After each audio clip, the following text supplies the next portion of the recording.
Now that you've identified your template and are ready to start writing your letter, let's talk a little bit about how to brainstorm different content ideas. The first and most important thing to understand is your letter is about you. You need to show your personality. Whereas a resume is a little bit more quantitative and very, black and white, a cover letter needs to show your personality, needs to show who you are and what you've done with your experiences. On one hand, you don't want to simply regurgitate everything on your resume, but rather pick a few experiences that have shaped your internship, shaped your career, and show where you want to go as a professional. This is really important. It's also really important to show examples. Whenever we're doing anything in the interview or job process, we want to put ourselves in the shoes of the recruiters. So, as we mentioned in the first video, showing your fit is a huge part of a successful cover letter. In order to do that, again, you want to show who you are to the recruiter. As a recruiter, if I'm reading 100 letters or if I'm reading 10 letters, I don't want to see the same thing on your resume. I want to get to know you, the individual, better, and I want to see how you might fit within our organization to see if you're worth bringing in and spending our time on for an interview. As we mentioned in the last video, there's different thoughts on what makes the perfect template. And the answer is there is no perfect template. In the previous example, we showed one that had a header and had a full address. In this example, you note that it's only the date and the to line.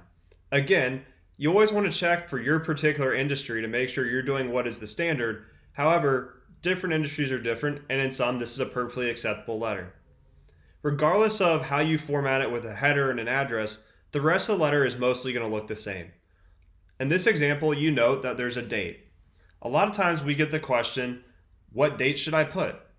I always recommend putting the date that you actually plan on submitting the application. So if you know you're not going to submit it for another 2 or 3 days, just future date it.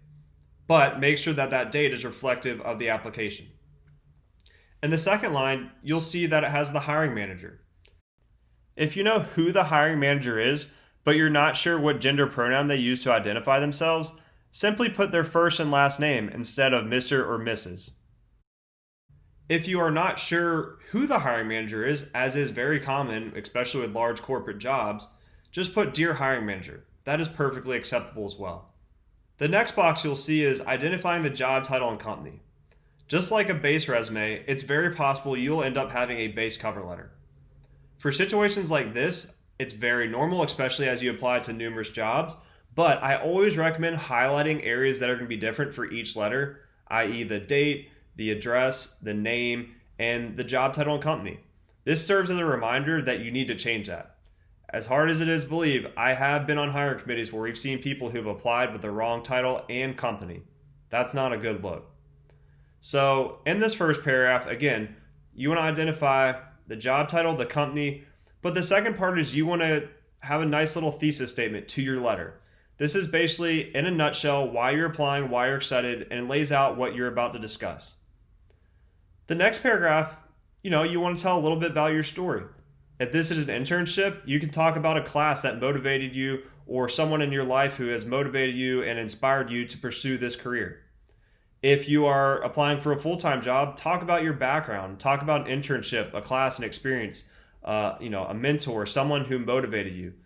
Again, this letter is about you. I want to see as the recruiter what motivates you. Why are you applying to this job? With everything, as we mentioned, you want to think in the shoes of the recruiters. I'm also trying to see how can you benefit me? So how do your unique experiences, how do your motivations benefit me and my company? Be explicit in this and don't be afraid to talk about how my skill set XYZ will benefit your company in this way. Be explicit. That's what they want. In the next paragraph, you want to talk a little bit about your skills and how they apply. This goes back to looking at the job description. You want to understand what skills they're looking for, what skills you've gained, and how you can expand on that from your resume. Again, we don't want to simply talk about what's on our resume. We want to expand and give more specific examples to really articulate and highlight so that the recruiter can see a visual picture of what it is that you're trying to show them. You want to talk about growth experiences, leadership experiences. If you're an athlete, this is a great place to put in some of those aspects and how that's translated to your professional careers. And then the last paragraph, we just want to summarize and affirm that this is the position of your dreams. Now, while this job may not be your number one choice, for this job, they are going to pick their number one choice. So you want to make sure to sell this, because at the end of the day, if this is the job that you get offered and accept, then it's going to be your dream job, right?